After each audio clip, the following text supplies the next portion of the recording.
अस्सलाम वालेकुम dear students. I hope so कि आप सब लोग ठीक होंगे।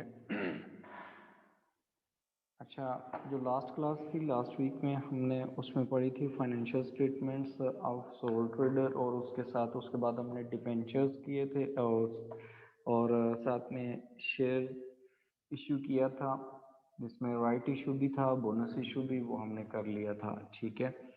अच्छा, जो एमसीक्यूज मैंने आपको दिए थे उन एमसीक्यूज में देखें कि आपके पास ना क्या क्या प्रॉब्लम्स हैं। मुस्कान 20.9 ये मैं आपको करवा देता हूँ, पहले आप ये कर लें। एमसीक्यूज में वाले पे आए, फाइनेंशियल स्टेटमेंट्स ऑफ कंपनी के एमसीक्यूज।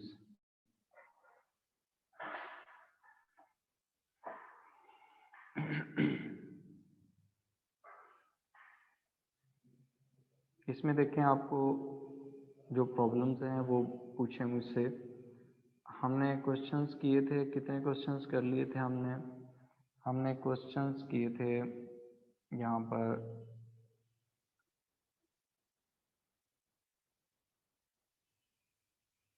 9 क्वेश्चन भी हो गया था। फिर हमारे पास क्वेश्चन नंबर 10 भी मैंने करवा दिया था। ठीक है।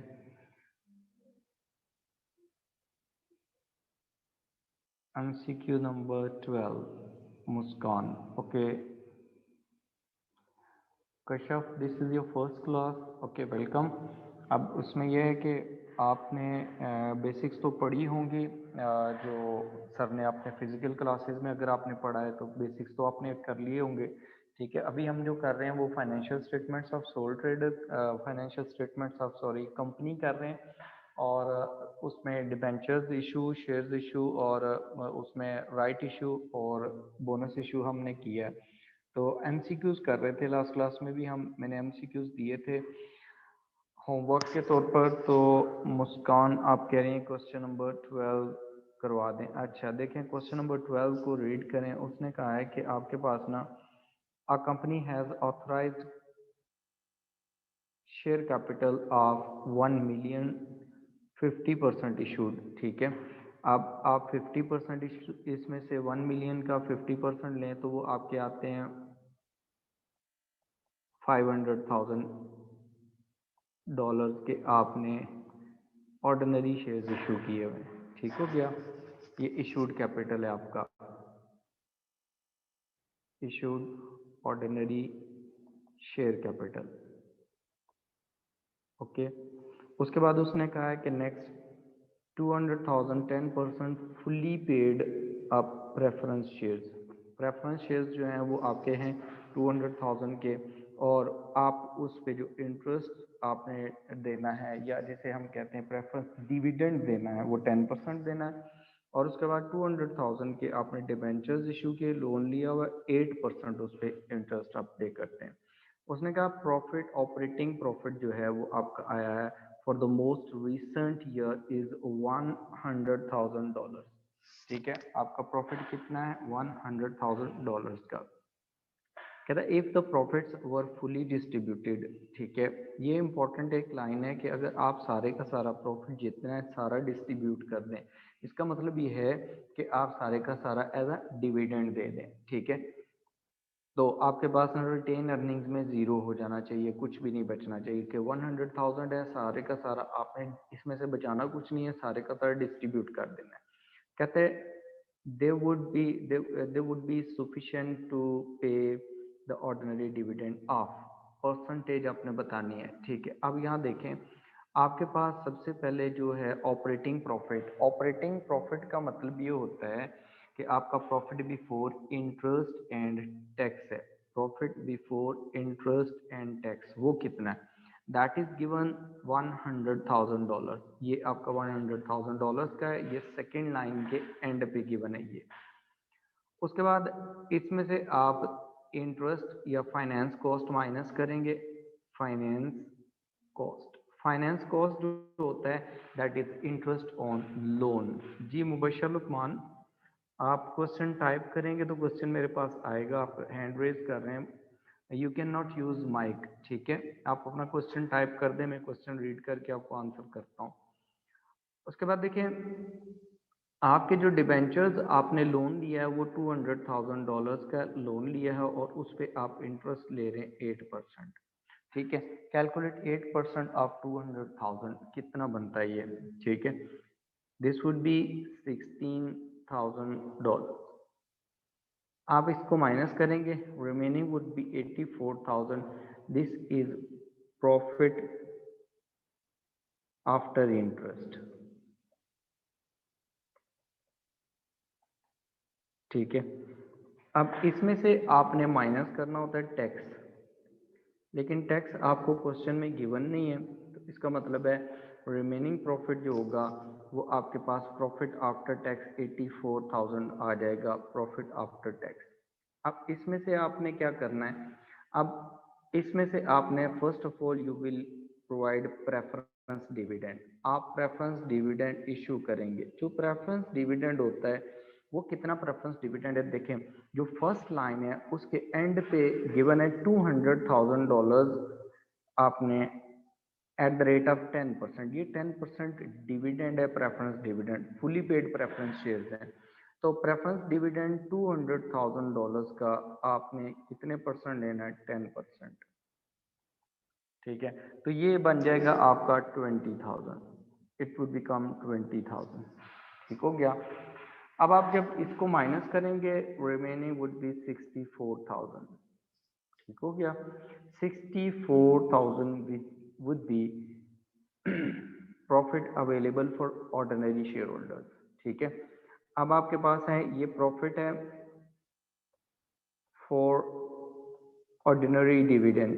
ऑर्डिनरी डिविडेंड इसका मतलब आप ऑर्डिनरी डिविडेंड इसमें से पे करेंगे और आपने प्रॉफिट बचाना कुछ नहीं है, रिटेन अर्निंग्स में कुछ नहीं लेके जाना, आपने सारे का सारा इसमें से डिविडेंड दे देना, ऑर्डिनरी डिविडेंड।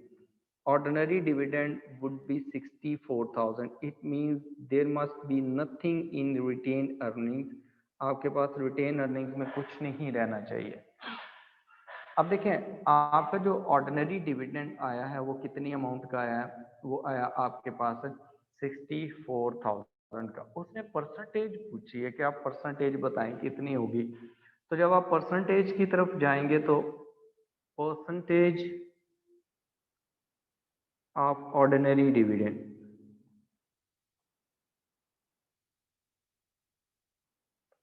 तो वो कैसे निकालेंगे, you would calculate this ordinary dividend.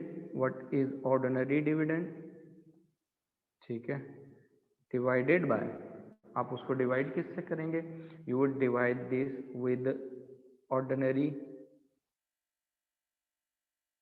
Share capital multiply by 100। 64,000 is the ordinary dividend. Ordinary share capital जो है वो आपने इशूड यूज करना है, क्योंकि डिविडेंड जब भी पे होगा उन लोगों को पे होगा जिन्होंने शेयर्स परचेज किए हुए हैं। ठीक है, जिनको अपनी कंपनी ने शेयर्स इशू किए हुए हैं। तो ऑथराइज्ड को शेयर इशू नहीं, उसको उनको डिविडेंड नहीं दिया जाता। तो आपके पास ये बनता है 500,000 मल्टीप्लाई बाय 1,000। तो जो आपका आंसर आएगा वो आपने इसमें से ऑप्शन मार्क करनी है। ठीक है, is that clear Muskan?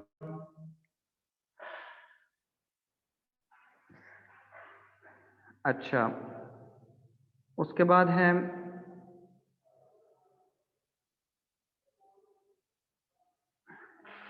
Anabia.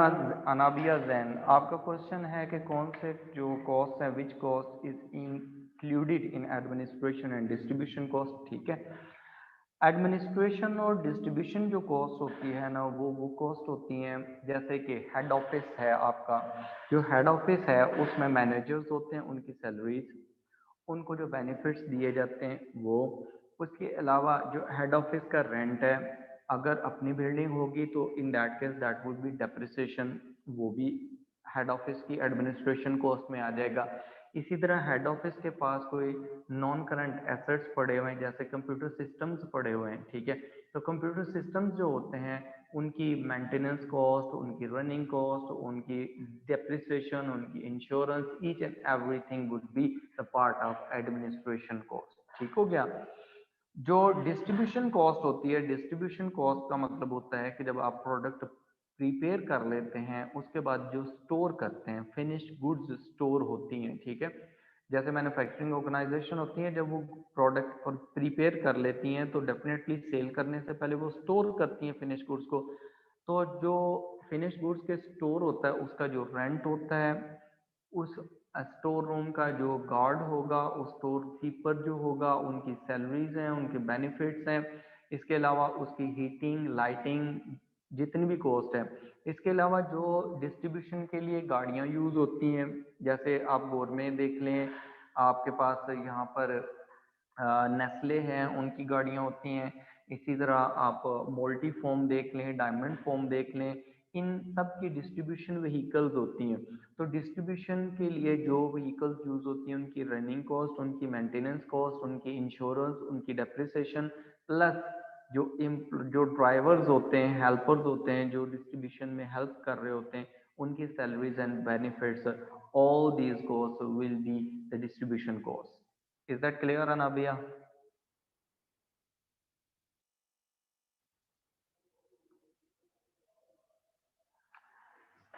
Okay. Muskan, question number 16, 24. Okay, look at the question number 16.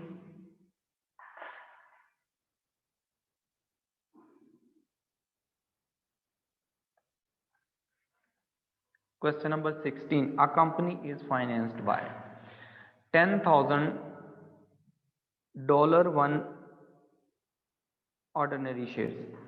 इसका मतलब ये है कि ऑर्डिनरी शेयर्स कितने हैं, नंबर ऑफ ऑर्डिनरी शेयर्स कितने, 10,000 है, और एक शेयर की जो वैल्यू है, पार वैल्यू है, वो है 10,000, वो $1 है, ठीक है। तो जब आप इसे मल्टीप्लाई करेंगे इनको, तो आपके पास जो ऑर्डिनरी शेयर्स हैं उनकी जो वैल्यू निकलेगी वो $10,000 निकलेगी, ठीक है। उसके बाद उसने कहा $5,000 10% लोन। ये देखें, ये लोन है, लाइबिलिटी है, और उस पर इंटरेस्ट रेट कितना है, 10% है, और जो अमाउंट ऑफ लोन है दैट इज 5,000। ठीक हो गया। उसने कहा net profit before interest and tax, this is profit before interest and tax, operating profit है 2500 का, टैक्स पेबल जो है वो है आपका 400 का, जो टैक्स आपने पे करना है। कहता है what is the maximum dividend per share payable for the year, ठीक है। आपने डिविडेंड बताना है कितना आप दे सकते हैं पर शेयर, पर मतलब होता है डिवाइड करना है, ठीक है। तो आपने डिविडेंड को डिवाइड करना है नंबर ऑफ ऑर्डिनरी शेयर से। First of all what will you do, you will calculate here profit before interest and tax, ये आपके पास गिवन है, वो कितना है 2500 है, ठीक है। Out of this you will deduct finance cost that is the interest, interest कितना बनता है $5,000 आपका लोन है उस पर 10% है, इट वुड बिकम 500, 2000 आपका बच जाएगा आपके पास प्रॉफिट बिफोर टैक्स, ठीक है। Then you will deduct from this the tax, tax is given, the amount is given here 400, you will deduct this, remaining will be 1600, this will be the profit after tax, ठीक है। Profit after tax जो होता है इसमें से preference dividend दिया जाएगा, but in this case there are no preference shares, it means the entire amount will be given as a ordinary dividend. तो उसने कहा है कि पर शेयर ऑर्डिनरी डिविडेंड कितना आएगा, तो आपने क्या करना है, आपका डिविडेंड, इसका फॉर्मूला क्या होता है, डिविडेंड डिवाइडेड बाय आप ऑर्डिनरी शेयर्स करेंगे, ordinary shares you will divide by this. आपके पास डिविडेंड जो है वो कितना बच जाता है, आप देखें आपके पास maximum dividend that you can give 1600, इससे ज्यादा तो डिविडेंड नहीं दे सकते आप, ठीक है। You will divide this by number of ordinary shares, look at the number of ordinary shares, number of ordinary shares are 10,000 ordinary shares, ठीक है। You will divide this by 10। अब आप कैलकुलेशन करके करें कि कितना आपका डिविडेंड निकलता है पर share, 1600 divided by 10,000 shares, this would be $0.10 per share. आप हर शेयर के अगेंस्ट $0.06 का डिविडेंड देंगे। Is that clear Muskan? Then question number 24, look at the question number 24.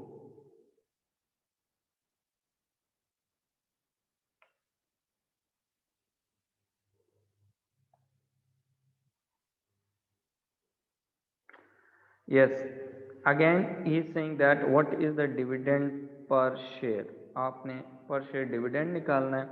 The capital structure जो होता है ना, ये मैंने बताया था कि फाइनेंस कंपनी की कहाँ कहाँ से आती है, कैसे फाइनेंस कहाँ से आई है, क्या ऑनर्स ने बिजनेस को पैसा दिया हुआ है, कैपिटल लगा हुआ है, या डेट पे चल रही है organisation, that is known as capital structure. ठीक है, अब उसमें देखें उसने कहा है कि the capital structure of a company is shown 700,000 ordinary shares of $0.25 each. अब आप इनको अगर मल्टीप्लाई करें तो आपके पास जो वैल्यू आती है $175,000 की आ रही है। ठीक है, 175,000। उसके बाद आपके पास लोन देखें, उसने कहा है कि आपके पास जो लोन है ना, वो लोन कितना है, क्वेश्चन में जो गिवन है लोन उसने कहा है कि 8% लोन स्टॉक जो होता है ना, बेसिकली ये लोन को ही कहते हैं, जो आपने डिबेंचर्स इशू किए होते हैं, बॉन्ड्स वगैरह इशू किए होते हैं, उसके अगेंस्ट पैसा लिया होता है। 160,000 का आपका लोन है और उस पर इंटरेस्ट रेट है दैट इज 8%। ठीक है, कह रहा है during the year company made the profit before interest. ठीक है, profit before interest is consider as profit before interest and tax. ठीक है, profit before interest and tax. अब यहाँ देखें आपके पास जो प्रॉफिट दिया हुआ है ना, उसने वो दिया हुआ है आपको 105,000 का। The directors wish to distribute as much of the profits as possible by the way of dividend. ये सिमिलर क्वेश्चन है जो हमने लास्ट किया है, मैं आपको यहाँ पर ये करवा देता हूँ इस क्वेश्चन को भी। क्वेश्चन नंबर 24 है, इसमें देखें आपके पास जो profit before interest and tax दिया हुआ है दैट इज $105,000। ठीक हो गया, और उसमें से आपके पास जो इंटरेस्ट है या फाइनेंस कॉस्ट है वो कितनी है, वो आप माइनस कर लें। आपका लोन है 160,000 का, of this 160,000 you will pay interest of 8%. Then you will get the answer profit before tax and you will deduct from this the tax. ठीक है, tax is not given in this question, it means it would be 0. ठीक है, then जो आपके पास answer आएगा that would be profit after tax। फिर आप क्या करते हैं, इसमें से you will deduct preference dividend if this is given in this question, but here in this question it is not given. Preference dividend is not given, preference shares are not given, it means there will be no preference dividend. Then profit after preference dividend will be there. Profit after preference dividend जो होता है ना, वो आपके पास जो होता है वो ऑर्डिनरी डिविडेंड के लिए होता है। उसने आपसे कहा है कि उसने कहा the directors wish to distribute as much as of the profit as possible by the way of dividend. वो कहता है जितना भी मैक्सिमम हो सके डिविडेंड दे सकते हैं वो। इसका मतलब है कि आपकी जितनी अमाउंट ये बचेगी सारी की सारी आपने क्या कर देनी है, डिविडेंड के तौर पर दे देनी है।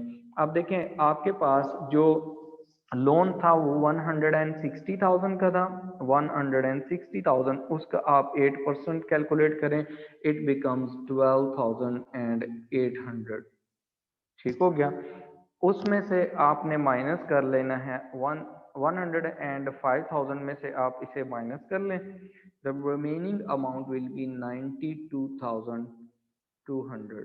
ठीक है, और उसमें से आपने टैक्स पे करना है, tax is 0, that's why the amount will be 92,200 will be profit after tax। After profit after tax then you will deduct preference dividend. Preference dividend is also zero. It means 92,200 will be available for ordinary dividend. और उसने कहा है कि पर share ordinary dividend कितना आप देंगे, तो आपके पास क्या आ जाएगा, इसको आप अगर यही अमाउंट सारी की सारी डिविडेंड आ जाएगी, तो डिविडेंड पर शेयर आपके पास आ जाएगा, पर शेयर वो आपके पास आ जाएगा dividend divided by ordinary shares.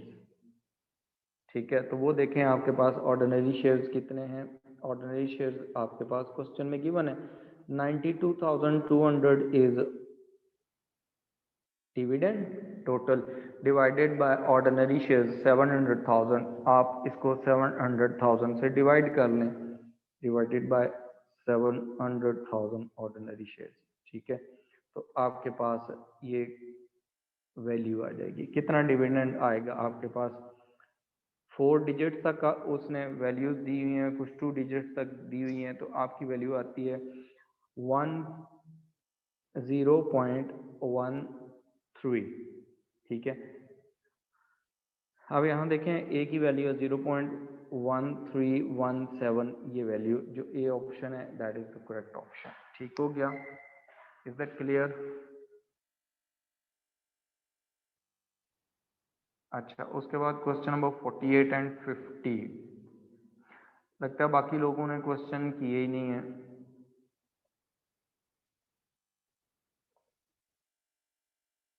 Question number 48,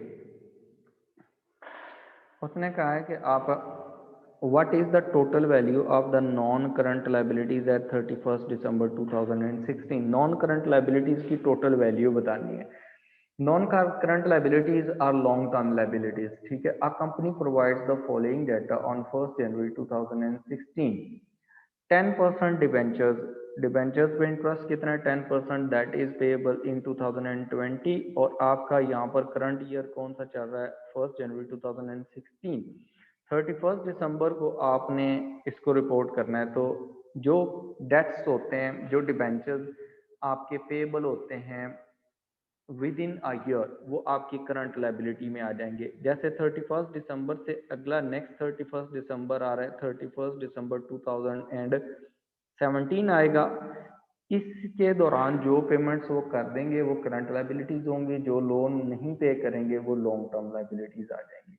अब देखें आपके पास ना जो डिबेंचर्स हैं they are being payable in 2020, it means they are non current liabilities. उसके बाद बैंक लोन है that is payable in 2017, it means this is the current liability, this is your current liability, ये आपके पास current liabilities में आएगा। और bank loan that is payable in 2018, ये आपकी 31 दिसंबर 2017 के बाद पे हो रहा है, तो it means this would be your non current liability as well. तो आपकी non current liabilities would be $210,000। ठीक हो गया। और बैंक ओवरड्राफ्ट में आप चले जाएं तो bank overdraft is the current liability, this is also current liability. Okay, is that clear.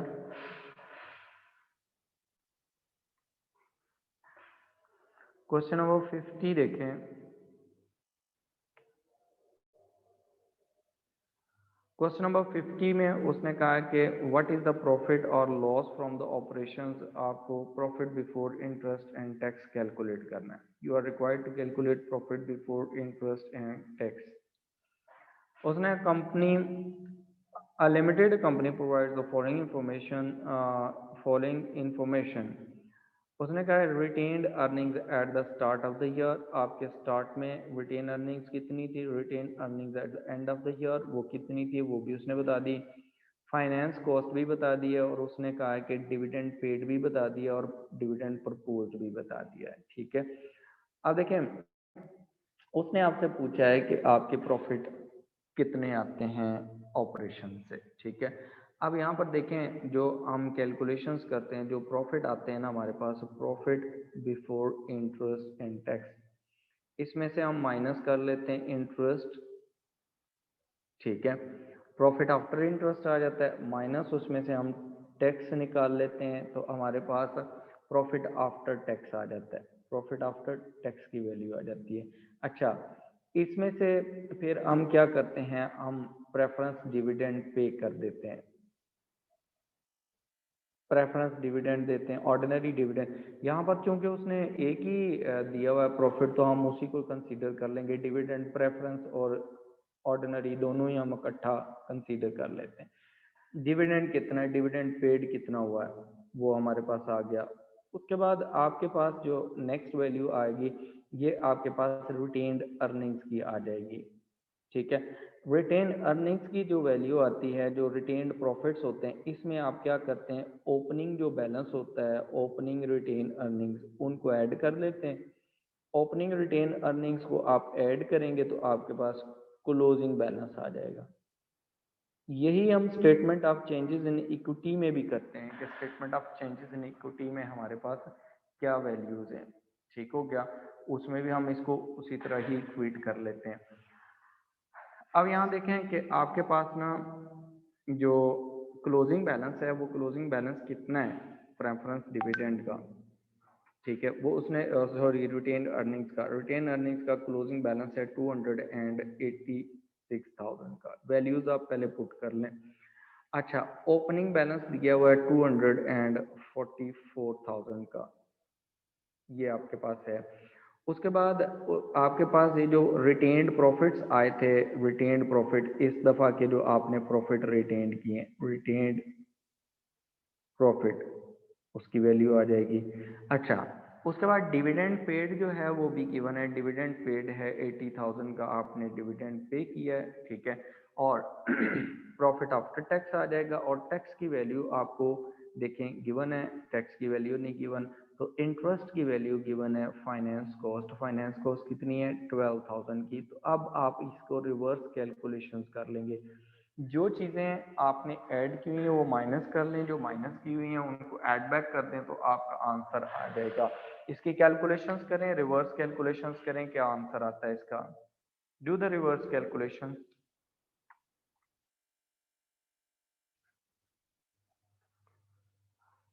और मुझे आंसर बताएं कि क्या आ रहा है।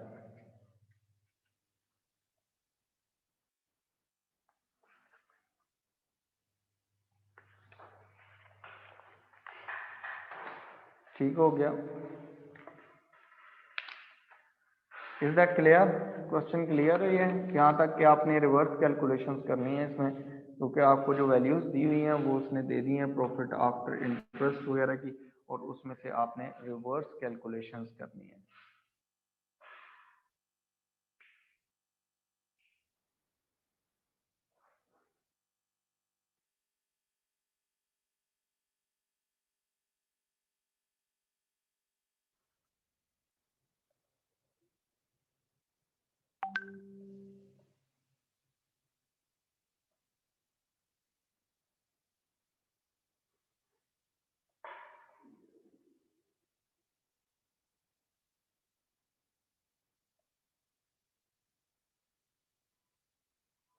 134,000 मुस्कान, ओके, वेरी गुड। अच्छा देखें, यहाँ तक आप लोगों के ये क्वेश्चंस हो गए, मुस्कान आपके हो गए, बाकी आप लोग बताएं। अच्छा नाइला, आपने क्वेश्चन नंबर 30 कहा है, नाइला रजाक। अच्छा देखें, क्वेश्चन नंबर 13 देख लेते हैं। क्वेश्चन नंबर 13 में क्या है।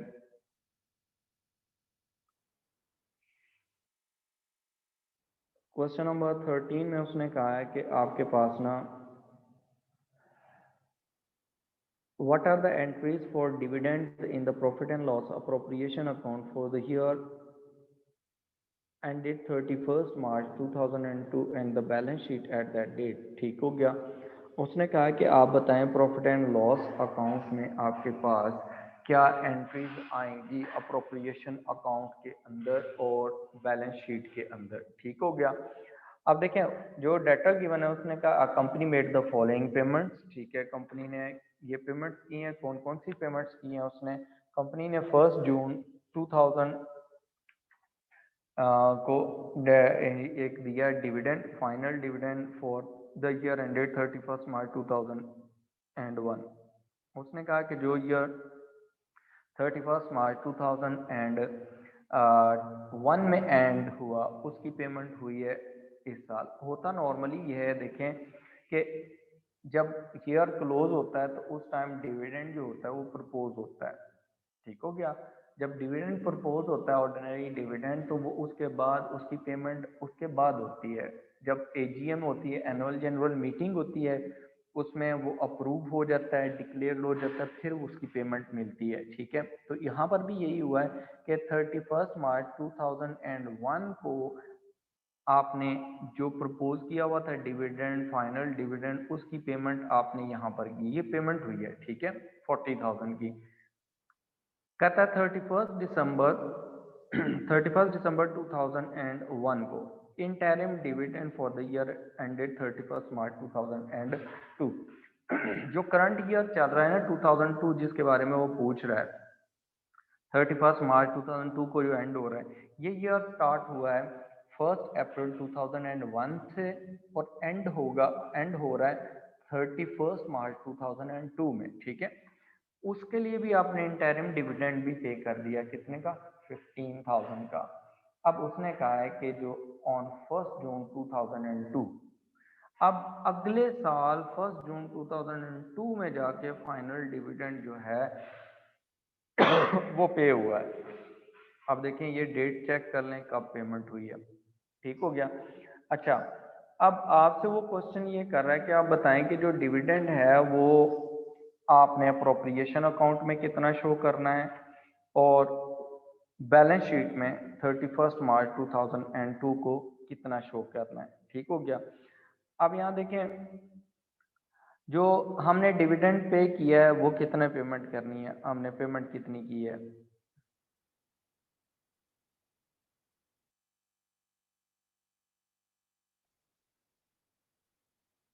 डिविडेंड पेड कितना है ड्यूरिंग द ईयर। एक हमने पेमेंट की है 40,000 की, दूसरी पेमेंट की है हमने कितनी, 15,000 की। टोटल कितनी होगी, 55,000। ठीक हो गया। उसके बाद आपके पास जो पेमेंट हुई है, जो डिविडेंड आपने पे करना है यहाँ पर। अब देखें, जो अप्रोप्रिएशन अकाउंट होता है, अप्रोप्रिएशन अकाउंट में जो आपने डिविडेंड डिक्लेयर किया इस दफ़ा, जो डिविडेंड था 31 मार्च 2002 को, एक तो डिविडेंड ये था आपका। ठीक है, जो अप्रोप्रिएशन अकाउंट होता है उसमें आपने कौन सा डिविडेंड शो करना है, एक तो डिविडेंड ये 50,000 वाला, ये आपका आ जाएगा, और उसके बाद आपने इस साल कितना डिविडेंड और दिए। ये दोनों डिविडेंड जो होते हैं ना, ये इस साल से रिलेटेड हैं, that the year which is going to be end on 31 March 2002। तो इसका मतलब है कि आप अप्रोप्रिएशन अकाउंट में यहाँ पर 65,000 इसको डिक्लेयर करेंगे। ठीक हो गया। और जो आपके पास जो बैलेंस शीट है उसमें क्या करेंगे, बैलेंस शीट में आपने क्या करना है टोटल, उसमें आपने जो डिविडेंड इस साल का अभी आपने प्रपोज कर दिया, अब इसमें जम्पशन ये लेनी है कि आपने इस साल का डिविडेंड जो प्रपोज किया है प्लस वो डिक्लेयर्ड हो गया है, यानी कि अप्रूव्ड हो गया है। जब अप्रूव्ड हो जाता है ना, तो फिर उसको क्या किया जाता है, वो फिर लाइबिलिटी बन जाती है। अगर अप्रूव ना हुआ हो तो फिर लाइबिलिटी नहीं बनती। तो अब इसमें अजम्पशन ये होगी कि लाइबिलिटी के तौर पर अगर हमने शो करना है स्टेटमेंट ऑफ फाइनेंशियल पोजीशन में, जब तब शो करते हैं कि जब डिविडेंड प्रपोज हो जाए प्लस अप्रूव भी कर दें shareholders, then it becomes the liability. ठीक है, अदरवाइज ये लायबिलिटी नहीं बनती। ठीक है, ये बात याद रखिएगा। और जो आपके पास जो अप्रोप्रिएशन अकाउंट है उसमें इस साल का जो डिविडेंड होगा करंट ईयर का, वो आप शो करेंगे। तो इसका मतलब है 65,000 आपका आना चाहिए अप्रोप्रिएशन अकाउंट में, और जो इस साल अप्रूव हुआ, इस साल जो हमने डिक्लेयर किया प्लस उसको अप्रूव करके हमने बता दिया कितना डिविडेंड 50,000 देना है, और जो हमने पे किया 31 मार्च को जाके 2002, 1 जून 2002 को पे किया है, तो उसके लिए हम उसको एज अ लायबिलिटी अपनी बुक्स ऑफ अकाउंट्स में स्टेटमेंट ऑफ फाइनेंशियल पोजीशन में शो कर लेंगे। ठीक हो गया। ये लेकिन एक बात याद रखिएगा, ये तब होगा जब डिविडेंड प्रपोज हो प्लस उसको उन्होंने अप्रूव कर दिया हो। ठीक है, शेयर होल्डर्स ने, तब होगा। अदरवाइज अदरवाइज नहीं होगा। ठीक हो गया, थैंक यू। अच्छा, इसके बाद देखें, इज दैट क्लियर?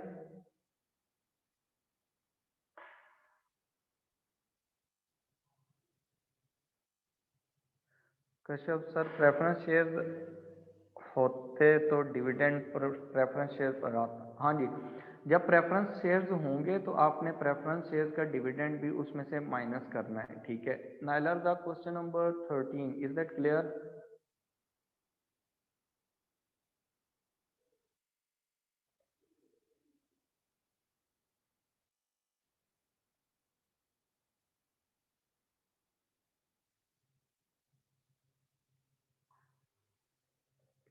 वेलकम। अच्छा देखें, यहाँ पर जो क्वेश्चंस हैं,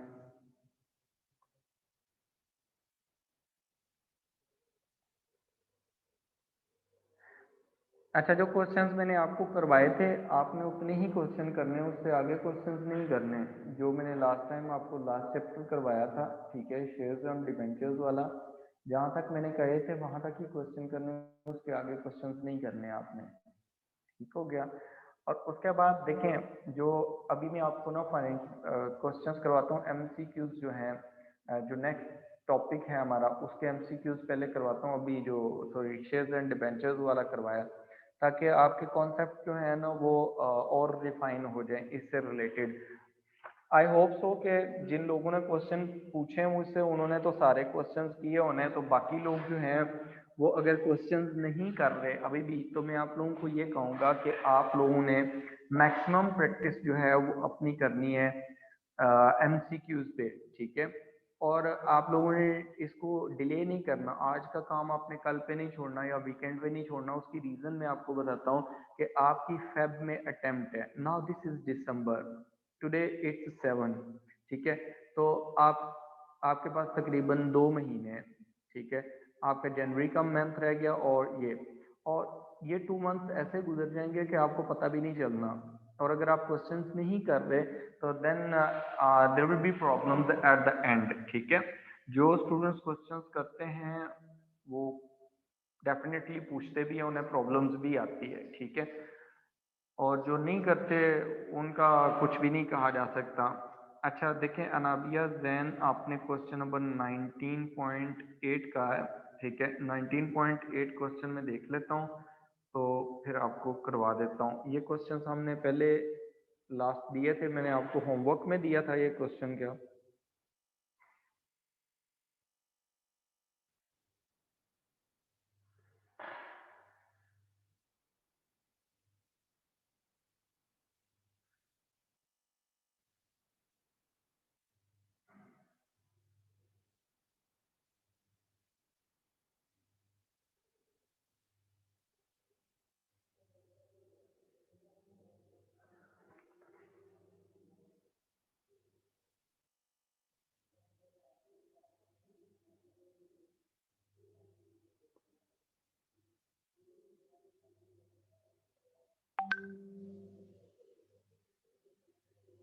देखें, आपके पास जो बुक है शायद उसमें ये 19.8 होगा, जो मैंने यहाँ शेयर की फाइल उसमें ये 20.8 होगा। अनाबिया ज़रा क्वेश्चन अपना चेक कर लें तो मुझे बताएं।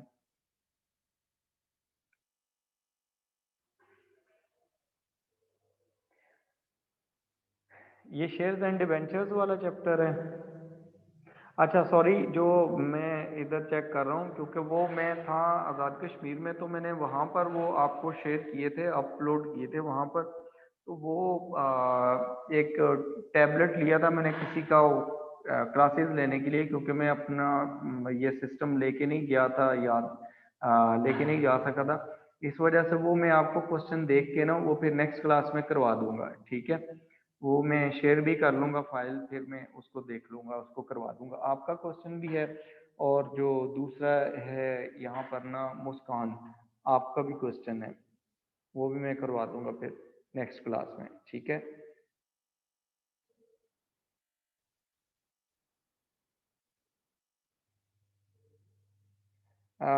मुस्कान, ये क्वेश्चन मैं आपको ना नेक्स्ट क्लास में करवा दूंगा, क्योंकि वो फाइल मेरे पास नहीं है। वो फाइल मैंने अपलोड की थी आपको गूगल क्लासरूम में, लेकिन वो मेरे पास इस सिस्टम में नहीं पड़ी हुई।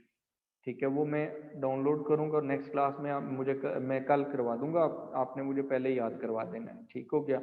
और बाकी देखें और कोई प्रॉब्लम्स। ओके अनाबिया, ये मैं आपको कल करवा दूंगा जो आपने क्वेश्चन मुझे कहा है। ठीक है, क्योंकि इस टाइम वो मेरे पास अवेलेबल नहीं है।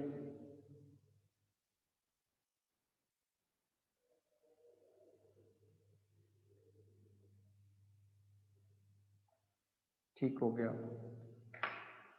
अच्छा, उसके बाद देखें, मैं आपसे एक और डॉक्यूमेंट आपके साथ शेयर कर रहा हूँ, एक और फाइल शेयर कर रहा हूँ। जो एमसीक्यूज हैं वो कंपनी अकाउंट्स के, वो ज़रा देखें। अच्छा देखें, इसमें आपके कॉन्सेप्ट्स थोड़े और ज़्यादा रिफाइन हो जाएंगे। जो हमने कंपनी अकाउंट्स पढ़ा था, बेसिकली जो शेयर्स एंड डिबेंचर्स वाला चैप्टर होता है उसको फाइनेंशियल अकाउंटिंग में कंपनी कंपनी अकाउंट्स कहा जाता है। ठीक है, तो उसको फिर हम यहाँ पर उस नेम से कर रहे हैं। ठीक है, चैप्टर नंबर 13 है। कहता है कि first question, look at the first question. कहता है for which purpose can share premium account legally be used. ठीक है, जो लॉ होता है ना, वो थोड़ा सा डिफरेंट होता है, हो सकता है अकाउंटिंग कॉन्सेप्ट के साथ। ठीक है, और जब हम उसको करते हैं, उसके अकॉर्डिंगली, लॉ के अकॉर्डिंगली चीज़ें देखते हैं, तो हो सकता है वो थोड़ी सी डिफरेंट हो। ठीक है, तो यहाँ पर उसने क्वेश्चन ये किया है कि जो शेयर प्रीमियम करते हैं, जो शेयर प्रीमियम होता है, जो एक्स्ट्रा अमाउंट हम शेयर होल्डर से लिए होती है, उसको हम लीगली कहाँ यूज कर सकते हैं, किस पर्पस के लिए यूज किया जा सकता है। ठीक है, देर आर ऑप्शंस। ऑप्शंस कौन कौन सी हैं? Look at the option number A, to make the right issue. कहता है राइट इशू करने के लिए आप उसे यूज कर सकते हैं। Option B, to pay the ordinary dividend, कि आप ऑर्डिनरी डिविडेंड उसमें से पे कर सकते हैं। And number 3, to repay the debentures, कि जो लोन लिया हुआ है उनको पैसे वापस करने हैं, तो उसके लिए आप उसको यूज कर सकते हैं। And to write up the company's preliminary expenses. अच्छा, प्रिलिमिनरी एक्सपेंसेस क्या होते हैं? प्रिलिमिनरी एक्सपेंसेस होते हैं वो एक्सपेंसेस जो एक ऑर्गेनाइजेशन, जब कंपनी प्रिपेयर होती है, इस्टेब्लिश होती है, सॉरी, तो उस टाइम जो चीज़ें कंपनी जो है ना, जो एक्सपेंसेस होते हैं eight the start of the year, ठीक है, उनको हम प्रिलिमिनरी एक्सपेंसेस कहते हैं। तो कहते हैं कि लीगली इन चार ऑप्शंस में से कौन सी जगह पे शेयर प्रीमियम को यूज किया जा सकता है। ठीक है, अभी हमने पढ़ा था, जो हमने पढ़ा था उसमें हमने कहा था हम बोनस जो शेयर्स होते हैं वो इशू करते हैं। राइट इशू नहीं कर सकते, क्योंकि राइट इशू पैसों के अगेंस्ट होता है। इसका मतलब है जो ये जो शेयर प्रीमियम है, that can not be used. ठीक है, to pay the ordinary dividend, ordinary dividend इसमें से पे नहीं कर सकते लीगली। ठीक है, उसके बाद कहता है जो लोन है उनको रीपे नहीं किया जा सकता शेयर प्रीमियम में से। और रिमेनिंग हमारे पास जो ऑप्शन बचती है वो है to write off preliminary expenses, जो आपने कंपनी बनाते हुए साल के जो स्टार्ट में एक्सपेंसेस किए थे, उनको आप कैपिटलाइज कर लेते हैं, अपने बुक्स ऑफ अकाउंट्स में लिख लेते हैं कि ये आपका एसेट है, वो एसेट है। प्रिलिमिनरी एक्सपेंसेस फिक्टिशियस एसेट इसे देख के तौर पर लिखा जाता है, और फिर आप उसको क्या करते हैं, उसको राइट ऑफ किया जा सकता है उसमें से, कि आप रिजर्व जो है, शेयर प्रीमियम जो रिजर्व हैं, capital reserve, can be use to write off the preliminary expenses. ठीक है, तो D option is the correct option. ठीक हो गया। उसके बाद नेक्स्ट देखें, ऑप्शन जो क्वेश्चन नंबर 2 है, उसमें वो कहता है कि हाउ विल 45,000 बी डिस्ट्रीब्यूटेड। आपने $45,000 कैसे डिस्ट्रीब्यूट करने हैं?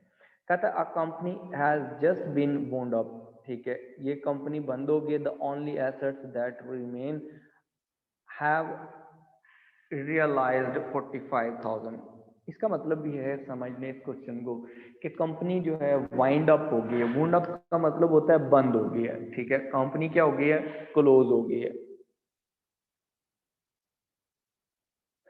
कंपनी जो क्लोज हुई है उसके कहता है and the only asset that remain have realised का मतलब है कि वो सेल कर दिया आपने एसेट 45,000 का।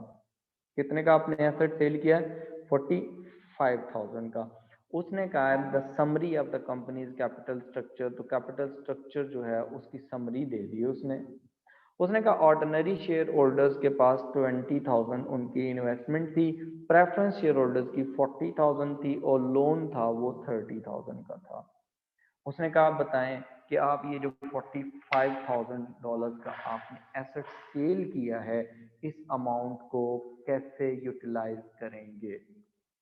ठीक है, अब इसकी यूटिलाइजेशन जो है उसमें देखें, सबसे पहली जो चीज़ होती है ना वो ये होती है कि आपने लोन पे करना है। ठीक है, क्या करना है आपने, हायरार्की ऑफ पेमेंट ये आपको बता देता हूँ। हायरार्की ऑफ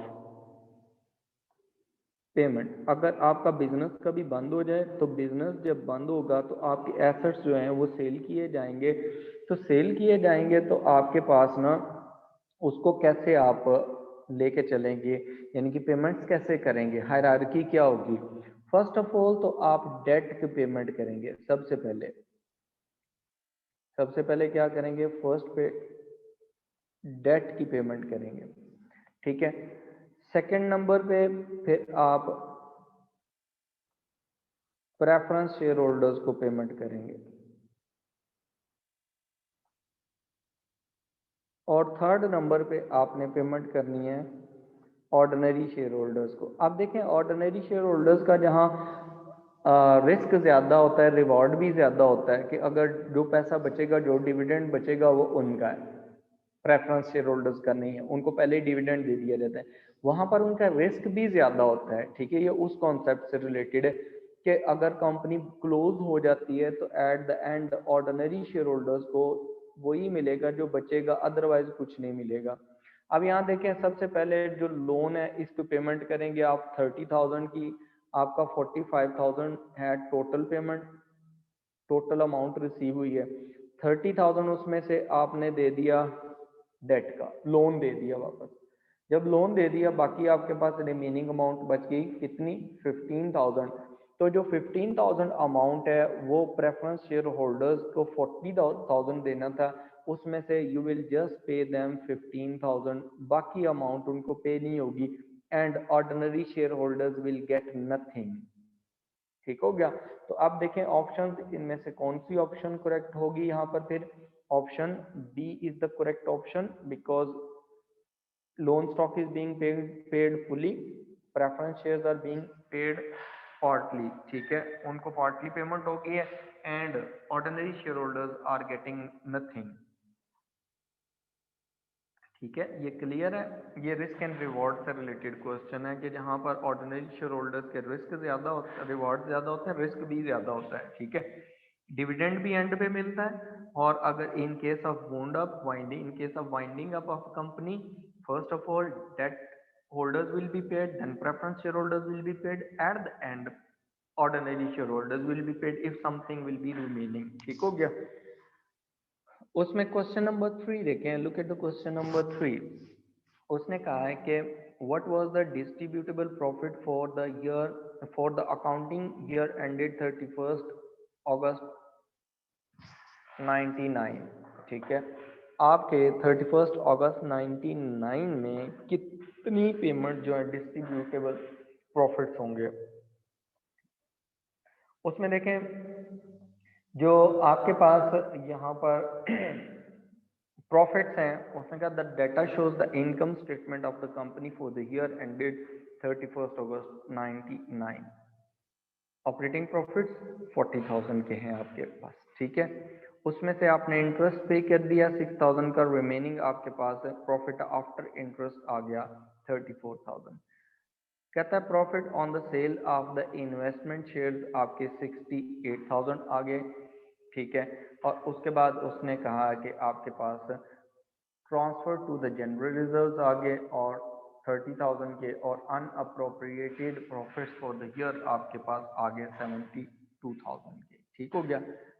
अच्छा, उसने आपको बताया कि आप बताएं कि डिस्ट्रीब्यूटेबल आपके प्रॉफिट्स कितने कितने प्रॉफिट्स को आप डिवाइड कर सकते हैं डिविडेंड के तौर पर, ठीक है, या आगे रिजर्व्स में ट्रांसफर कर सकते हैं। देखें, जो आपका प्रॉफिट आता है इंटरेस्ट के बाद, ठीक है, और टैक्स के बाद, वो आपका होता है। अब ये आपका 102,000 की जो अमाउंट है ना, इसको आप क्या कर सकते हैं, इसको आप डिवाइड कर सकते हैं, क्योंकि उसने कहा profit on the sale of investment share. इसका मतलब है कि कंपनी ने कहीं और अपने शेयर्स परचेज किए हुए थे, उनको सेल किया, वहां से भी प्रॉफिट आ गया कंपनी को, तो वो कंपनी का प्रॉफिट भी जो है वो ट्रेडिंग एक्टिविटी के तौर पर कंसीडर किया जाएगा, ठीक है।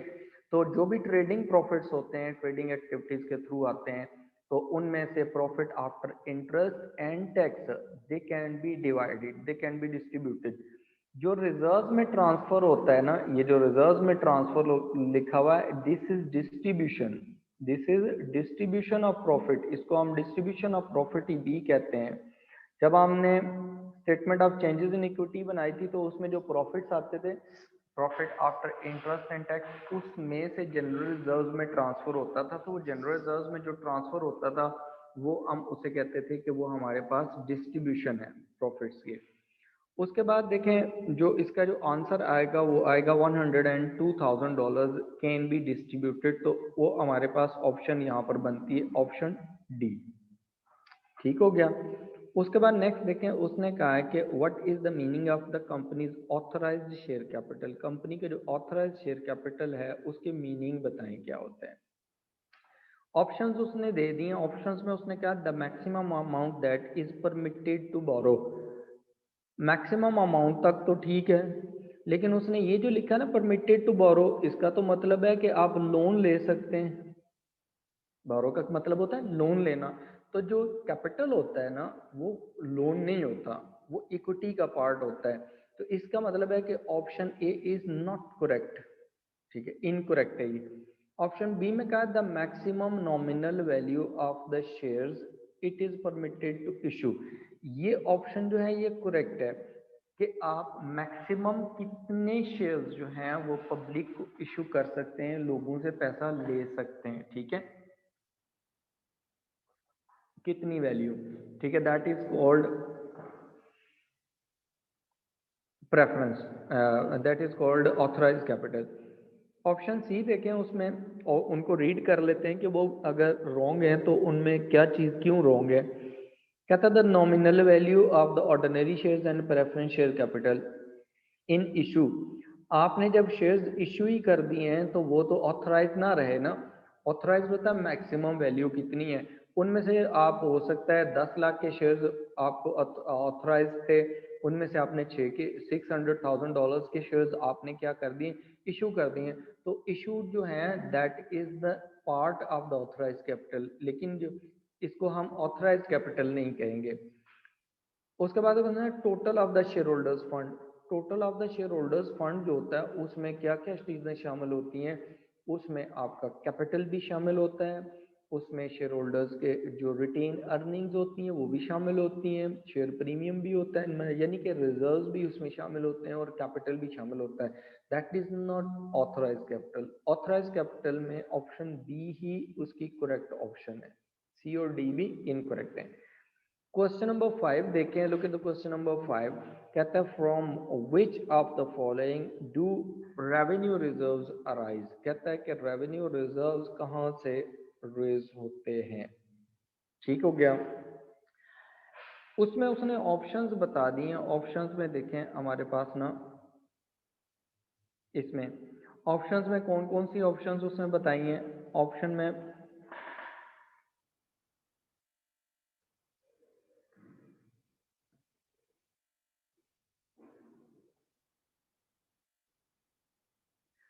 उजाला क्वेश्चन नंबर 1 का आंसर जो है वो D option is correct option. ये मैंने उसको किया हुआ है, सर्कल किया हुआ है ये क्वेश्चन, ये डी पार्ट, ठीक है। उसके बाद देखें क्वेश्चन जो है, क्वेश्चन नंबर 5 हम कर रहे थे। उसने कहा from which of the following do revenue reserves arise, के रेवेन्यू रिजर्व्स आप कैसे जनरेट करते हैं, ठीक है। उसमें ऑप्शंस देख लें, हमारे पास ऑप्शंस कौन कौन सी हैं। कहता है issue of the new shares by a company. जब आप न्यू शेयर्स इशू करते हैं तो उसमें आप शेयर प्रीमियम तो जनरेट कर लेते हैं।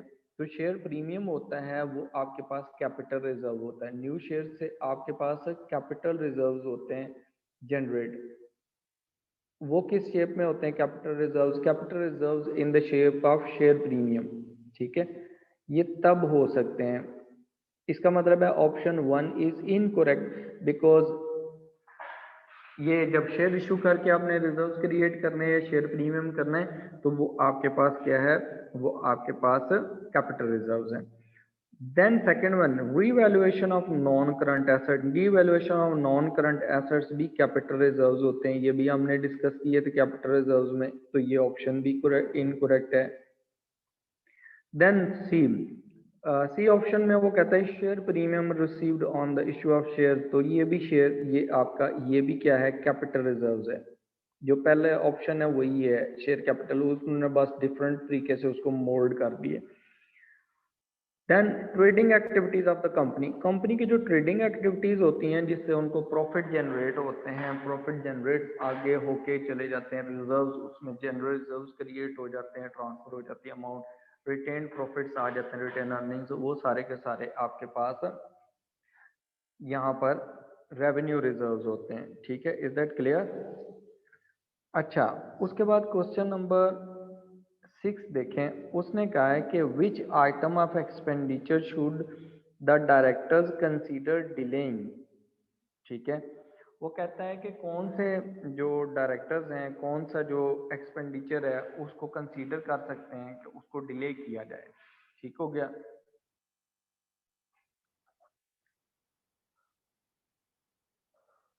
उसमें देखें, उसने कहा cash budget shows the company will exceed the overdraft limit.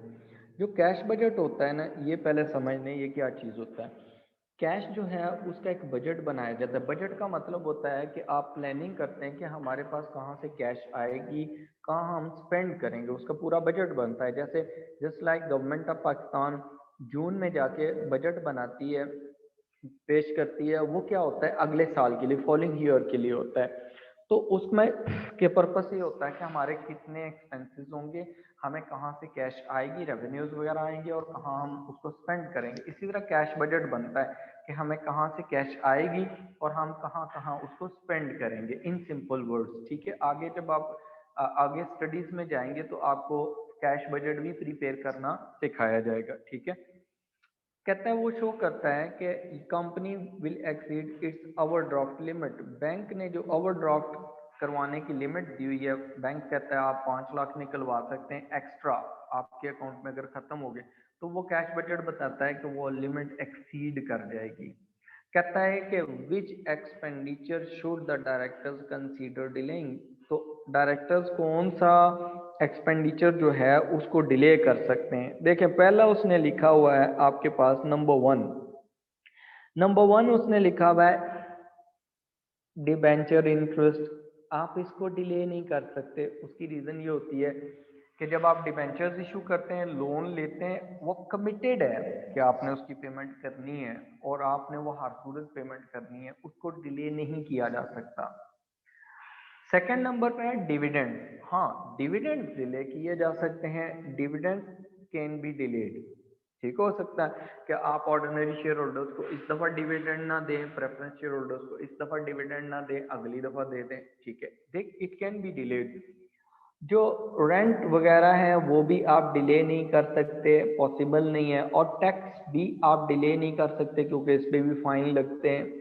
ठीक है, आप उसको डिले नहीं कर सकते। तो पॉसिबल जो चीज होती है कि आप डिविडेंड ना दें। ठीक है, तो आप ऑप्शन जो आपके पास B option, that is the correct option here. ठीक हो गया। उसके बाद देखें क्वेश्चन नंबर 7। उसने कहा what is the minimum amount of the company needs to raise now. कहता है कि कंपनी ने अभी मिनिमम अमाउंट कितनी रेज करनी है, उसे जरूरत है कितनी करनी चाहिए। कहता था company set up with authorise share capital of 3 million. Authorise share capital कितना है? $3 मिलियन का है। It plans to purchase immediately effective with 1 million. उसके प्लान में ये है कि वो इमीडिएटली 1 मिलियन की जो है वो क्या कर ले, एक फैक्ट्री परचेज कर ले। ठीक हो गया। उसके बाद कहता है प्रिलिमिनरी एक्सपेंसेस विल बी $100,000। ठीक है, प्रिलिमिनरी एक्सपेंसेस कितने होंगे, वो आपके $100,000 होंगे। And the immediate requirement of working capital would be 800,000। Working capital क्या होता है, ये इसको पहले समझ लें इस टर्म को। वर्किंग कैपिटल का मतलब होता है जो पैसा आपका, जो चीज़ें आपकी इंजेक्ट हुई होती हैं बिजनेस में, नॉर्मल वर्किंग कंडीशन में होती हैं, ठीक है, उनको वर्किंग कैपिटल कहा जाता है। ठीक हो गया। जैसे आपकी इन्वेंट्री हो गई, आपके ट्रेड रिसीवेबल्स हो गए, ठीक है, ये आपकी चीज़ें वर्किंग कैपिटल में आती हैं। ठीक है, कहता है वर्किंग कैपिटल जो होगा वो 800,000 का रिक्वायर होगा। कहता है it will also require new equipment costing 600,000 in 12 month time. ठीक है, उसको क्या करना पड़ेगा कि एक इक्विपमेंट चाहिए जिसकी कॉस्ट 6 मिलियन होगी, सॉरी $600,000 होगी, लेकिन वो चाहिए होगा 12 मंथ बाद चाहिए होगा, वो अभी इमीडिएटली नहीं चाहिए। ठीक हो गया। उसने कहा what is the minimum amount the company needs to raise now, अभी कितना रेज करे। ठीक हो गया। देखें आप अपने हिसाब से अगर देखें ना, तो आप एक रैशनल बंदे के तौर पर अगर आप इसके डिसीजन लें तो क्या लेंगे कि आपको कौन सी कितनी अमाउंट अभी चाहिए। आपको अभी चाहिए 1 मिलियन चाहिए फैक्ट्री के लिए, प्रिलिमिनरी एक्सपेंसेस, लीगल एक्सपेंसेस वगैरह जो कंपनी स्टेब्लिश होती है उसके लिए चाहिए 100,000, ये दोनों चाहिए। ये कितने हो गए, $1,100,000, 11 लाख ये चाहिए। फिर आपको चाहिए इमीडिएटली चाहिए वर्किंग कैपिटल के लिए, आपने मटेरियल परचेज करना है, आपने बाकी चीज़ें परचेज करनी है, कैश चाहिए आपको, वो 8 लाख का हो गया, टोटल हो गया $1,900,000। जो ये 600,000 है ये आपको अभी नहीं चाहिए, ये आपको चाहिए 1 साल बाद। ठीक है, कब चाहिए आपको, 1 साल बाद, 12 मंथ्स बाद। तो उसने कहा अभी कितना चाहिए, वैसे तो टोटल ये भी ऐड हो जाएगा तो ये 25 लाख टोटल आपको चाहिए, लेकिन उसने कहा अभी कितने चाहिए, इमीडिएटली चाहिए कितना चाहिए, तो वो हमारे पास $1,900,000 हमें इमीडिएटली चाहिए जो हम कंपनी को इस्टेब्लिश करना चाहते हैं। ठीक हो गया, इज दैट क्लियर। ठीक है, वो कितना कैपिटल रेज करेगा, 300,000।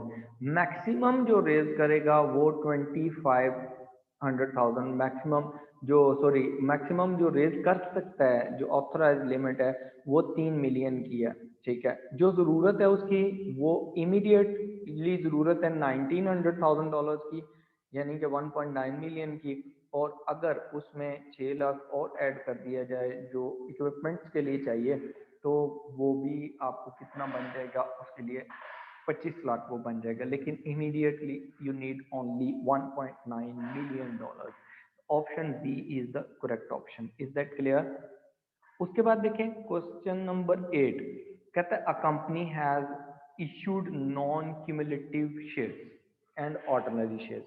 दो चीजें हैं, non cumulative preference shares plus ordinary shares.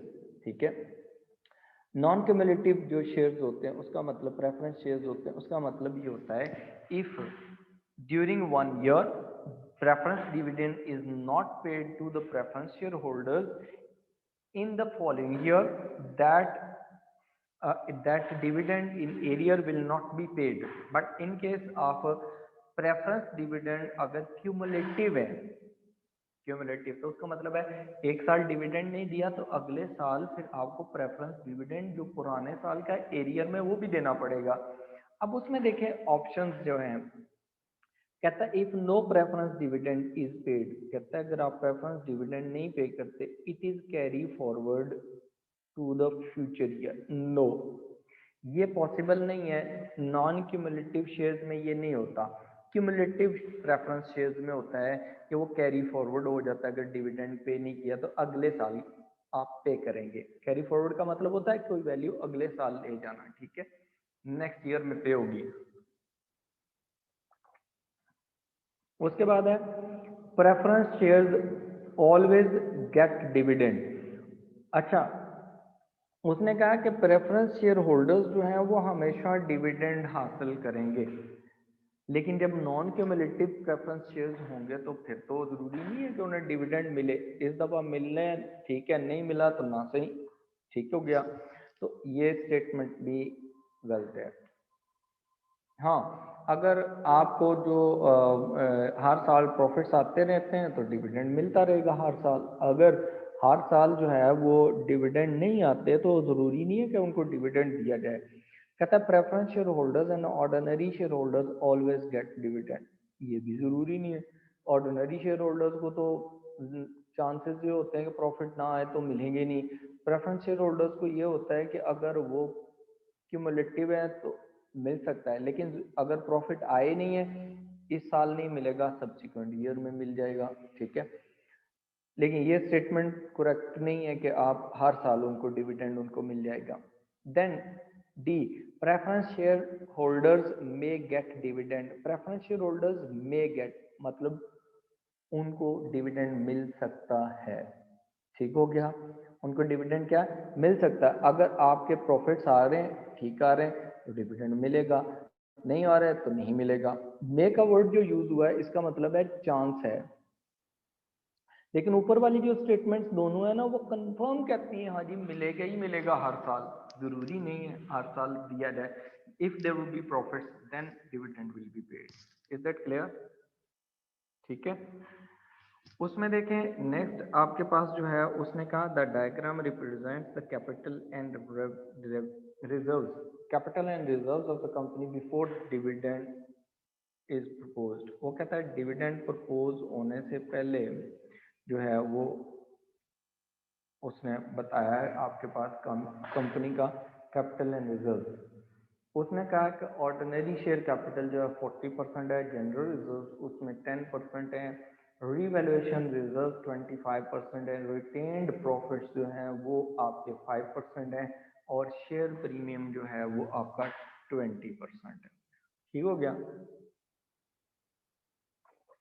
उसने नेक्स्ट कहा है कि the total of the capital and reserves, जो टोटल है ना कैपिटल का और रिजर्व्स का वो है 1.1 मिलियन का, 11 लाख है। कहता है what is the maximum amount that can be distributed to the shareholder as a dividend. ठीक हो गया। उसने कहा आप बताएं मैक्सिमम कितनी अमाउंट है जो डिस्ट्रीब्यूट हो सकती है शेयर होल्डर्स में एज अ डिविडेंड। ठीक हो गया। अच्छा देखें इसमें जो डाटा गिवन है रिटेन प्रॉफिट्स, हाँ अब इसकी कैलकुलेशंस करनी पड़ेंगी, थोड़े से इसको अंडरस्टैंड करना पड़ेगा कि आपके रिटेन्ड अर्निंग्स जो रेवेन्यू रिजर्व्स हैं वो कितने हैं।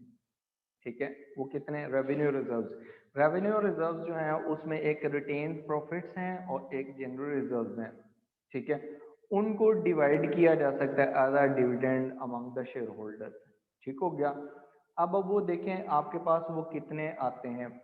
आपके पास जो यहाँ पर रिटेन प्रॉफिट्स हैं वो हैं आपके पास 5%, और जनरल रिजर्व्स हैं वो हैं आपके पास 10%। टोटल इन दोनों को अगर आप एड अप कर लें तो दे बिकम 15%। ठीक हो गया।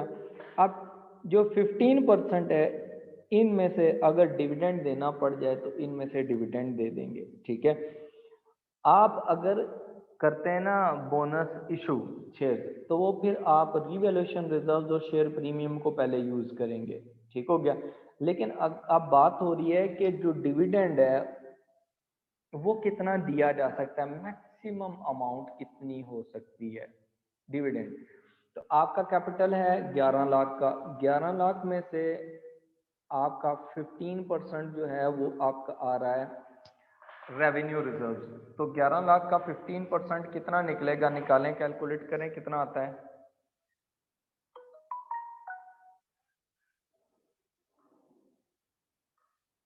11 लाख का 15% वो आ रहा है 165,000।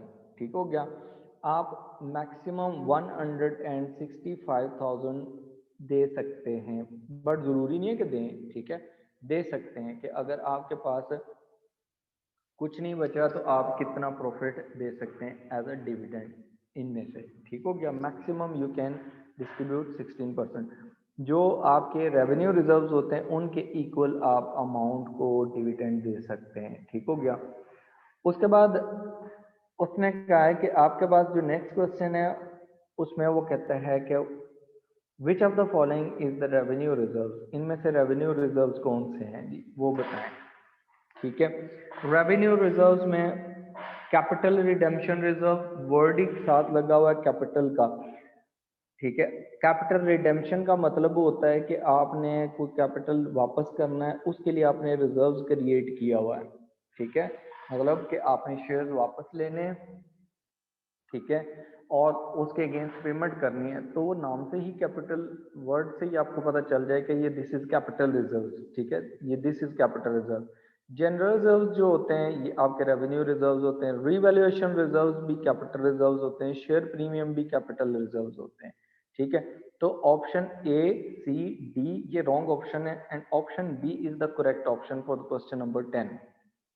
उसके बाद नेक्स्ट क्वेश्चन देखें, उसने कहा है कि आपके पास ना विच of the following statement is not true, उसने कहा कौन सी ट्रू नहीं है वो बतानी है, ठीक है। अब क्वेश्चन में उसने समटाइम्स आपने ये गौर से देखना है कि वहां पर लिखा हुआ है विच of the following is true और नॉट ट्रू, ठीक है।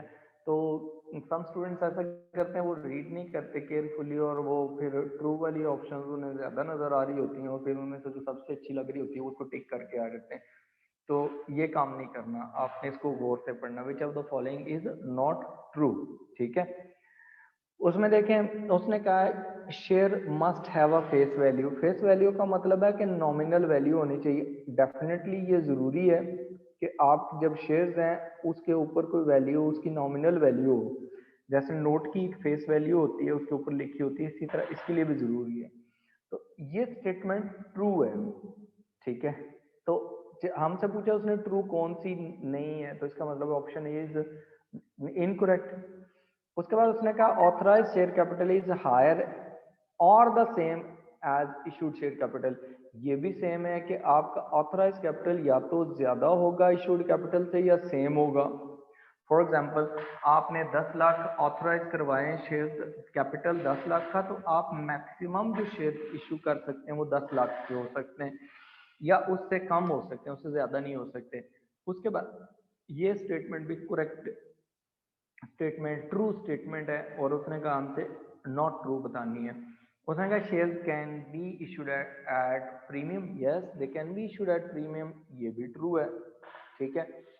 ये ऑप्शन भी नहीं आएगी, इनकरेक्ट है। कहते हैं there are only two classes of share capital, कहता है कि शेयर कैपिटल की दो ही क्लासेस हैं, preference share capital, ordinary share capital, ये ठीक है। Statement D is the correct option, okay. Then question number 12 question number 12 में उसने कहा what type of capital must all limited companies have, कहता है कि कौन सी टाइप का कैपिटल जो है वो सारी कंपनीज के पास होना चाहिए, ठीक है। जरूरी है, मस्ट का वर्ड यूज किया उसने, कहा मतलब जरूरी है कि जितनी भी लिमिटेड कंपनीज हैं उनके पास इस तरह का कैपिटल लाजमी हो। कन्वर्टेबल लोन स्टॉक, देखें लोन जो होता है ना, जरूरी नहीं है कि सारी कंपनीज ही लोन लें, कोई लॉ नहीं है, कोई कंपल्शन नहीं है, ठीक हो गया। अब जो आपके पास ऑप्शन, इसका मतलब है option A is incorrect. Option B उसने कहा डिबेंचर्स, ये भी नहीं, क्योंकि ये भी तो लोन है, लाजमी नहीं है कि लोन लिया जाए हर दफा, हर कंपनी लोन ले जो भी बनाए, ठीक है। जरूरत होगी तो लेंगे, नहीं होगी तो नहीं लेंगे। अच्छा, उसके बाद ना ऑर्डिनरी शेयर कैपिटल, ऑर्डिनरी जो शेयर कैपिटल है ये तो होना जरूरी है, इसके बगैर जो है ये कंपनी काम नहीं कर सकती। ऑर्डिनरी शेयर होल्डर, ऐसा नहीं हो सकता कि सारे का सारा लोन ले लिया जाए या सारे के सारे प्रेफरेंस शेयर्स इशू कर दिए जाएं। प्रेफरेंस शेयर्स इशू करना भी कोई कंपल्शन नहीं है, ठीक है। उसने पूछा कंपल्सरी क्या है, तो ordinary share issue capital issue करना कंपल्सरी है, ठीक हो गया। उसके बाद नेक्स्ट देखें, कहता है which is not source of long term finance. उसने कहा लॉन्ग टर्म फाइनेंस का सोर्स नहीं है। बैंक ओवरड्राफ्ट डेफिनेटली ये आपका शॉर्ट टर्म लायबिलिटी है, शॉर्ट टर्म लायबिलिटी है। उसने पूछा है कि लॉन्ग टर्म सोर्स नहीं है, वो बताएं। इसका मतलब है option A is the correct option. ठीक है, option A is the correct option. Ordinary share capital ये भी लॉन्ग टर्म है, डिबेंचर्स भी लॉन्ग टर्म है और प्रेफरेंस शेयर कैपिटल भी लॉन्ग टर्म है। इसका मतलब ये है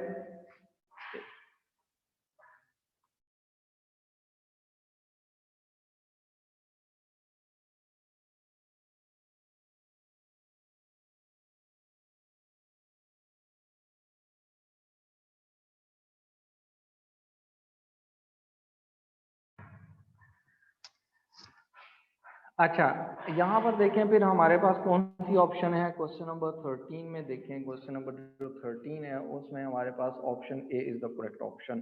देन क्वेश्चन नंबर 14 कहता है कि which of the following is a realised gain.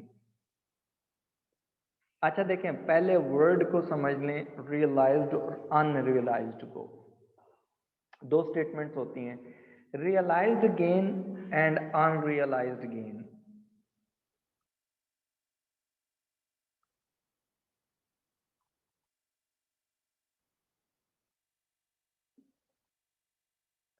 Realised gain and दूसरे नंबर पर है अनरियलाइज्ड गेन।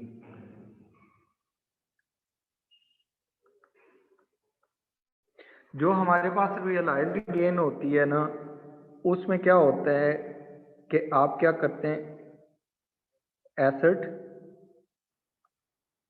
और गुड्स और सोल्ड, ठीक है ना, आप एसेट या गुड्स जो हैं उनको सेल कर देते हैं। जैसे आपके पास कार पड़ी थी, आपने कार सेल कर दी, आपको उस पर प्रॉफिट आ गया, ठीक है, that is called realised gain. आपके पास बिल्डिंग पड़ी हुई थी, आपने बिल्डिंग सेल कर दी और उससे प्रॉफिट गेन कर लिया, अर्न कर लिया, that is known as realised gain. तो जो अनरियलाइज्ड गेन होती है ना, अनरियलाइज्ड गेन, उनका मतलब ये होता है कि एसेट और goods are not sold,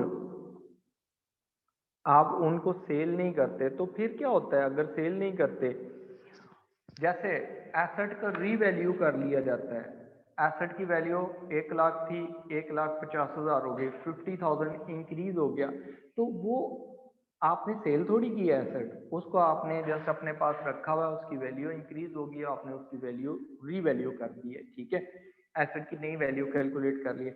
in that case वो अनरियलाइज्ड गेन होगा। तो रियलाइज्ड गेन जो होता है उसका मतलब होता है आपने चीज सेल की और उससे आपने प्रॉफिट जनरेट किया, that is known as realised gain, ठीक है।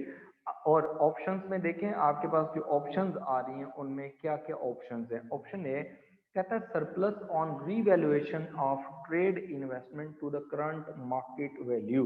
कहता है कि आपके पास सरप्लस आया है ऑन रीवैल्यूएशन। तो सरप्लस जो होता है रीवैल्यूएशन का, उसका मतलब होता है कि रीवैल्यूएशन रिजर्व्स क्रिएट हो गए बट कैश में नहीं हुए, ठीक है। तो ये अनरियलाइज्ड गेन होती है, दिस इज अनरियलाइज्ड गेन, कि आपने मार्केट वैल्यू पे ट्रांसफर कर लिया अपनी जो नेट बुक वैल्यू है उसको एसेट ऊपर ले गए, ठीक हो गया। जो ऑप्शन बी है, look at the option B, a surplus arising from the professional valuation of the company office block. आपने क्या सरप्लस किया, ऊपर वाली स्टेटमेंट ही है, उसने कहा प्रोफेशनल रिवैल्यूएशन करवाई है कंपनी के ऑफिस ब्लॉक की, ठीक है। इसका मतलब क्या है कि एक कंपनी थी, उसका एक ऑफिस था, फॉर एग्जांपल इस्लामाबाद में कर लें, कराची में कर लें, जहां पर थोड़ी सी प्रॉपर्टी की वैल्यू ज्यादा है। वो प्लेस भी ऐसी है कि उसमें जो प्रॉपर्टीज है उनकी वैल्यूज इंक्रीज हो रही हैं, तो आप प्रोफेशनल लोग हायर किए, उन्होंने प्रॉपर्टी की वैल्यू नहीं कैलकुलेट करके दे दी, इसको कहते हैं प्रोफेशनल रीवैल्यूएशन, ठीक हो गया। तो आप प्रोफेशनल्स ने आपको कहा जी आपकी जो प्रॉपर्टी है उसकी वैल्यू जो है वो 10 मिलियन से इंक्रीज होकर 12 मिलियन हो गई, फॉर एग्जांपल ऑफिस की, तो आप उसको 12 मिलियन पे रिकॉग्नाइज करेंगे। This is revaluation gain. Revaluation reserves create होते हैं but they are not capital reserves, ठीक है। ठीक है, सॉरी, ये दे आर कैपिटल रिजर्व्स हैं, लेकिन ये भी क्या ऊपर वाला, ये भी रीवैल्यूएशन रिजर्व्स हैं, तो ये भी अनरियलाइज्ड गेन है। और दूसरे नंबर पर भी रीवैल्यूएशन रिजर्व्स हैं, ये भी अनरियलाइज्ड गेन है कि आपको उसमें कुछ कैश नहीं मिला, आपकी प्रॉपर्टी की वैल्यू जस्ट इंक्रीज हुई है। उसने कहा सरप्लस अराइजिंग, ऑप्शन सी में option A and option B both are incorrect, ठीक हो गया। उसने कहा surplus arising on the sale of patents. Patents जो होते हैं ना, ये राइट्स होते हैं, कॉपी राइट्स होते हैं किसी चीज के, ये एसेट होता है, ये आपका क्या है, नॉन करंट एसेट है। तो नॉन करंट एसेट आपने सेल कर दिया, वो जब सेल किया तो उस पे आपको सरप्लस मिला है।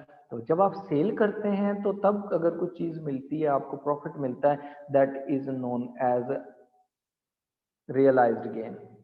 नेक्स्ट डी है, C option is the correct, D option. Goodwill arising on the purchase of another business. Goodwill जो होता है ये आपका नॉन करंट एसेट होता है। ये कब अराइज होती है, गुडविल कब अराइज होती है, कि आपने एक एसेट जो है उसको परचेज किया, उसके लिए आपने परचेज प्राइस पे की, परचेज प्राइस वो आपने ज्यादा पे की वैल्यू से, value of asset, non current asset. या कोई बिजनेस है, बिजनेस आपने परचेज किया, फॉर एग्जांपल आपने फॉर एग्जांपल $1,00,000 पे किया, जबकि जो वैल्यू थी ना वो बिजनेस की वैल्यू बनती थी फॉर एग्जांपल 80,000, एसेट्स की टोटल बिजनेस की वैल्यू। तो $20,000 जो है ये आपने एक्स्ट्रा पे किए।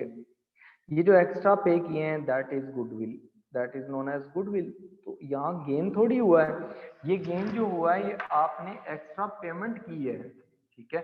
तो डी ऑप्शन भी जो है वो इनकरेक्ट है, ठीक हो गया। गेन तो उनको होगी जिन्होंने सेल किया है, ठीक है, आपने तो परचेज किया ना, आपको नहीं होगी, परचेज करने पे नहीं होगी, सेल करने पे होगी। कहता है क्वेश्चन नंबर 15 देखें, अ company has an authorised capital of $1 million, which statement must be true. उसने कहा कौन सी स्टेटमेंट ट्रू होगी, ठीक है। क्वेश्चन नंबर 15 उसमें देखें, उसने कहा company must issue $1 million share. उसने कहा कंपनी को जरूर इतने शेयर्स इशू करने चाहिए, $1 मिलियन के शेयर्स इशू करने चाहिए। मस्ट का वर्ड यूज हुआ है, इसका मतलब ये है कि वो कह रहा है कि इतने लाजमी करने। ऑथराइज शेयर का मतलब ये होता है ऑथराइज कैपिटल का, कि इतने शेयर्स इशू किए जा सकते हैं, इससे ज्यादा नहीं, ठीक है। तो मस्ट का मतलब तो होता है कि आपने लाजमी करने, इसका मतलब है option A is incorrect option, ठीक हो गया। उसके बाद उसने देखे next, the company must not issue more than 1 million shares. अच्छा ये देखें, उसने अमाउंट उतनी लिखी है, 1 मिलियन लिखा है, लेकिन उसने डॉलर का साइन नहीं यूज किया। उसने क्या किया है, शेयर्स का वर्ड यूज किया ऊपर, जबकि क्या है उसने उसने कहा ऑथराइज शेयर कैपिटल $1 मिलियन है, आपके पास $1 मिलियन मैक्सिमम इतने गेन कर सकते हैं। नीचे आके उसने कहा कि आप इतने हजार 1 मिलियन शेयर्स इशू कर सकते हैं, the company must not issue more than 1 million shares. तो ऊपर वाली स्टेटमेंट डॉलर्स में है, ये शेयर्स में है, तो ये इनकरेक्ट है, ठीक है। उसके बाद उसने कहा the company the shares issued must not exceed 1। हाँ ये वाली ऑप्शन करेक्ट ऑप्शन है, ऑप्शन सी, कि जो शेयर्स इशू किए हैं वो $1 मिलियन से ऊपर नहीं होने चाहिए, ठीक है, ये मैक्सिमम है, उसने ऑथराइज कैपिटल बता दिया। उसके बाद डी ऑप्शन है the shares and debentures must not. Debentures तो आपकी लाइबिलिटी है, ये तो लोन होता है, तो और लोन की कोई लिमिट नहीं होती कि आपने कितना, वो कहीं से ऑथराइज नहीं करवाना पड़ता, इसलिए option C is the correct option, option D is also incorrect, ठीक हो गया। क्वेश्चन नंबर 16 देखें, क्वेश्चन नंबर 16 में आपके पास आ रही है ऑप्शन डी, सॉरी ऑप्शन, क्या कह रहा हूँ इसमें, क्वेश्चन नंबर 16 में देखें, उसने कहा when a company is short of liquid funds, company के पास ना लिक्विड फंड्स कम है, लिक्विड फंड्स का मतलब है कैश कम है, ठीक हो गया। फॉर व्हाट पर्पस में द रिजर्व्स बी यूज्ड, तो रिजर्व्स किस पर्पस के लिए यूज किए जा सकते हैं, पॉसिबिलिटी है, जरूरी नहीं है, पॉसिबिलिटी है। उसने कहा है कि आप क्या करें, to finance the takeover of another business, ठीक है। कंपनी के पास पहले ही एसेट, आपके कैश शॉर्ट है, ठीक है, कंपनी के पास क्या है, शॉर्ट ऑफ कैश है,